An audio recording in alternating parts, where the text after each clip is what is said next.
Tarixda ayrim bilimlar mavjud bo'lgan, lekin ularning qanday paydo bo'lgani yoki qanday ishlagani haqida hech qanday aniq manba qolmagan. Vaqt o'tishi bilan ular haqiqatdan ko'ra jumboqqa aylangan. Bugun biz aynan shunday qachonlardir mavjud bo'lib, yo'qolib ketgan g'aroyib bilimlar haqida gaplashamiz.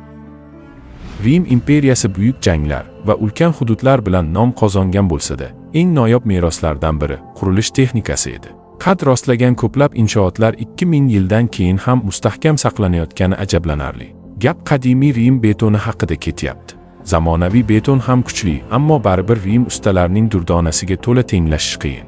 Bu betonning sirlaridan biri vulqon kulidan olingan porselana ekani taxmin qilinadi. Suv va ohak bilan aralashganda beton yemirilish o'rniga vaqt o'tishi bilan tobora mustahkamlashib borgan. Hatto dengiz suvi ham yemiruvchi omil emas, balki ko'proq chiniqtiruvchi ta'sirga ega bo'lgan bo'lishi mumkin. Rimliklar bu jarayonni ongli ravishda nazorat qilganmi yoki tasodif bilan kashf etishganmi, bu esa jumboq. Arxeologik tahlillar ko'rsatishicha, beton tarkibidagi kristalli minerallar yillar davomida shakllanib, mustahkamlikni oshirgan. Zamonaviy beton esa uzoq muddatda zaiflashadi. Rim betoni esa vaqt o'tgan sayin yanada mustahkamlik kasb etgan, ammo uni hosil qilgan aniq nisbatlar va texnologik usullar bizgacha yetib kelmagan. Ba'zi nazariyalarga ko'ra, sir og'zaki ravishda avloddan avlodga o'tgan. Panteon gumbazi, Kolizey devorlari va qadim akveduklar Rim betoni kuch-quvvatining yorqin dalilidir. Yillar o'tishi bilan ular yemirilish o'rniga deyarli abadiy ko'rinishda qolmoqda. Olimlar qadimiy vulqon kulining tarkibi va ohakning reaksiyasini o'rgangan bo'lsa ham, aniq formula hali topilmadi. Ehtimol, bugungi kunda bizga ma'lum bo'lmagan birikmalar yoki muayyan geologik xususiyatlar bo'lgan. Zamonaviy muhandislar ekologik toza va uzoq umrga ega betonni kashf qilishni orzu qilishadi. O'tmishda yaratilgan bu texnologiya o'z davrini ortda qoldirib, zamonaviy qurilish standartlariga ham ta'sir o'tkazishi ajab emas. Shunday ekan, Rim betoni ochilmagan sirlari bilan olimlarni hamon hayratda qoldirmoqda. Damashq po'lati eng sirli va hayratlanarli metallardan biridir.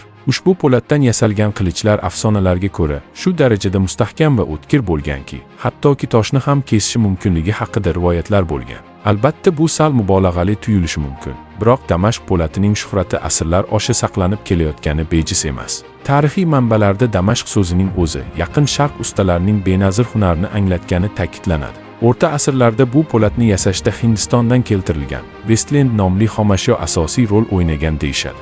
Bu xomashyoning tarkibida uglerodning noyob shakllari mavjud bo'lib, po'lat yuzasida xuddi suvdagi to'lqinlar kabi g'aroyib naqshlar hosil qilgan. Ushbu naqshlar nafaqat chiroyli, balki qilichning mustahkamligi va kesish qudratini ham oshirgan bo'lishi mumkin. Hozirgi paytda metallurglar Damashq po'latini qayta yaratish ustida anchadan beri bosh qotirishsa-da, o'sha davrdagi texnologik mukammallikni to'la takrorlashning imkoni topilmadi. Misol uchun, zamonaviy Damashq mahsulotlari ko'pincha atigi o'sha mashhur to'lqinli ko'rinishni berish uchun har xil metall qatlamlarni ketma-ket taqab payvand qilish bilan cheklanadi. Qadim ustalar esa balki boshqa kimyoviy reagentlar, maxsus harorat va vaqtinchalik sovutish uslublaridan foydalangandir.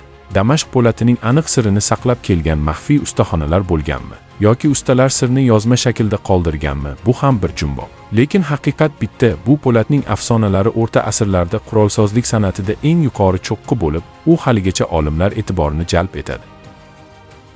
Qadimiy dunyoda qurollar ko'p edi, lekin ularning ichida bittasi bor ediki, u jang maydonini zulmatga aylantirgan. U suvda ham yonardi, o'chmasdi va undan qochishning iloji yo'q edi. Dushman bu olovni ko'rgach, jang qilish emas, tirik qolish haqida o'ylardi. Bu Yunon olovi edi. Milodiy 7-asrda arablar boshchiligidagi kuchli dushmanlar Vizantiya imperiyasining yuragi Konstantinopolni har tomondan siquvga oladi. Imperiyaning dengiz floti esa bu xavfga qarshi jonbozlik bilan kurashishga majbur edi. Aynan shunda tarix sahnasida sirli, dahshatli va aql bovar qilmas qurol paydo bo'ladi. Neftga o'xshash suyuqlik kemalarga otiladi va u yerda alangalanadi. Suvga tushsa ham o'chmaydi. Aksincha, yana ham kuchliroq yonadi. Tarixchilarning fikricha, Yunon olovi neft, smala, oltin gugurt va boshqa noma'lum moddalar aralashmasidan iborat bo'lgan. Ammo aniq tarkibi hech qachon yozilmagan va u sir tutilgan. Faqat imperatorga sodiq ustalar, maxfiy doira ichida qolganlar bu texnologiyani bilgan. Eng g'alati jihati, texnologiyaning faqat kimyoviy emas, mexanik tomoni ham bor edi. Yunon olovi oddiy to'kiladigan suyuqlik emas, balki maxsus bosim orqali purkaladigan qurol shaklida ishlatilgan. Sifon deb atalgan qurilmalar orqali suyuqlik dushman kemasiga otib yuborilgan va darhol yonishni boshlagan. alanga o'chmagan va kemalar shunchaki kulga aylangan. Yunon olovi ustunlikni emas, qo'rquvni nazorat qilgan. Shuning uchun ham tarixda u haqida gaplar ko'p, lekin ma'lumotlar kam. Bugungi kimyogarlar, harbiy tarixchilar bu qurolni tiklashga urinishgan. Ammo hech bir aralashma o'sha suvda yonadigan alanga effektini to'liq bera olmagan. Misrning Giza platosida joylashgan piramidalar ming yillar davomida deyarli o'zgarmagan holatda saqlanib turibdi. Ularning yuzasida ishlangan tosh bloklari shunchalik aniq joylashtirilganki, oralariga pichoq uchi ham sig'maydi. Bu yerda na ohak, na zamonaviy yopishtiruvchi modda bor, faqat mukammal moslik va mutlaq aniqlik mujassam.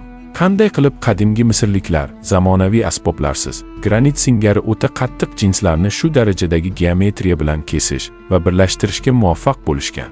Bu savol hozirgacha geologlar, arxeologlar va muhandislar orasida bahsli masala bo'lib qolmoqda. Chunki u davrda mavjud vositalar bilan bunday natijaga erishish deyarli imkonsizdek tuyuladi. Ba'zilar bu qurilishlar sabr-toqat va katta miqdordagi inson kuchi orqali bunyod etilgan deb hisoblaydi. Lekin 100 tonnalik tosh bloklarning millimetr darajasida joylashtirilganini inobatga olgan holda, bu tushuntirish ba'zi tafsilotlarga javob bera olmaydi. Zamonaviy nazariyalarda ko'p hollarda bu inshootlar minglab qullarning mashaqqatli mehnati bilan qilingan deb ko'rsatiladi. Biroq bu izoh har doim ham mavjud aniqlik darajasini tushuntira olmaydi. Chunki ba'zi tosh kesimlar shu darajada tekis va muvozanatli ishlanganki, ular bugungi zamonaviy lazerli kesish texnologiyalarini eslatadi. Bugungi kunda Misrda bu jumboq ustida ishlayotgan olimlar ushbu yodgorliklarni oddiy tarixiy obidalar emas, balki inson tafakkuri, ixtirochilik salohiyatining eng qadimiy va hayratlanarli namunalaridan biri deb hisoblaydi. Misrliklar toshga shunchaki shakl bermagan, ular unga hukmronlik qilgan va bu hukmronlik qanday usullar orqali amalga oshirilganini aniqlash hanuzgacha insoniyat oldidagi eng murakkab va sirli savollardan biri bo'lib qolmoqda. Milodiy 132-yilda xitoylik astronom va muhandis Jan Xen noyob mexanik qurilma yasaydi. U bronzadan yasalgan, katta gumbazsimon idishga o'xshardi va atrofida 8 ta ajdar timsoli joylashtirilgan edi. Har bir ajdarning og'zida metall shar, ularning ostida esa og'zini ochgan qurbaqalar tayyor holatda kutayotgandek turardi. Tashqaridan u saroy bezagi singari ko'rinsa-da, aslida bu insoniyat tarixidagi eng qadimiy zilzila detektorlaridan biri edi. Jan Xen bu moslamani yer silkinishlarini aniqlash va ularning yo'nalishini ko'rsatish uchun yasagan. Zilzila sodir bo'lganida qurilma ichidagi nozik mexanizm harakatga kelib, aynan o'sha yo'nalishdagi ajdarning og'zidan to'p tushirgan. Metall to'p pastdagi qurbaqaning og'ziga tushgan va shu bilan zilziladan ogohlantirgan. Qurilma elektr yoki magnit prinsiplariga emas, sof mexanik balans va harakatga asoslangan edi. Biroq uning ichki ishlash mexanizmi bugungi kungacha to'liq tushuntirib berilmagan. Tarixiy manbalarda aytilishicha, qurilma yordamida bir necha bor poytaxtdan ancha uzoqda sodir bo'lgan zilzilalar aniqlangan. Bu esa o'sha davrda katta ilmiy yutuq sanalgan. Bugungi rekonstruksiyalar uning umumiy shaklini tiklagan bo'lsa-da, asl sezgirlik darajasini va yo'nalishni aniqlash funksiyasini qayta yaratishga hali hech kim muvaffaq bo'lmagan.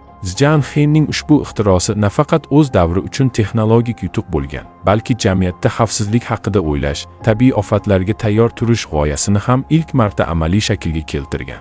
Bu detektor zamonaviy seysmologiyaning yirik ildizlaridan biri bo'lishi mumkin. Lekin haligacha uning ichki ishlash mantig'i haqida ko'plab savollar mavjud. Tarixda ba'zida bizga tanish bo'lmagan, lekin o'z davrida yuqori darajada rivojlangan bilimlar yashiringan bo'ladi. Biz bugun ularning izlarini ko'ramiz, ularning ta'sirini his qilamiz, ammo mohiyatini to'liq anglab yetolmaymiz.